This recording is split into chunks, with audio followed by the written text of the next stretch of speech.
Good morning everyone! Happy Wednesday! Ayan. So, since na wala tayong ginawa sa hub is lumabas lang muna ako. No? So, kanina pa ako dito sa labas. Mga 6:30 pa lang. Nasa labas na ako. Tapos ngayon, pabalik na ako dito. So, alam mo bang napag-isip-isip ko kanina na kaya pala natin gawing maganda yung araw natin. Alam mo kung paano?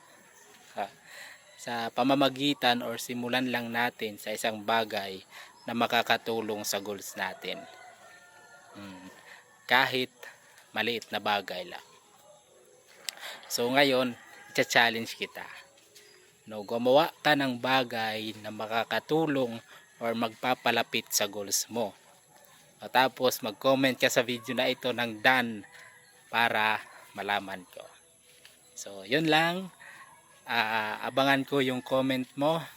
So, good morning and happy Wednesday and have a blessed day. Bye bye. Antayin ko yung comment mo ha.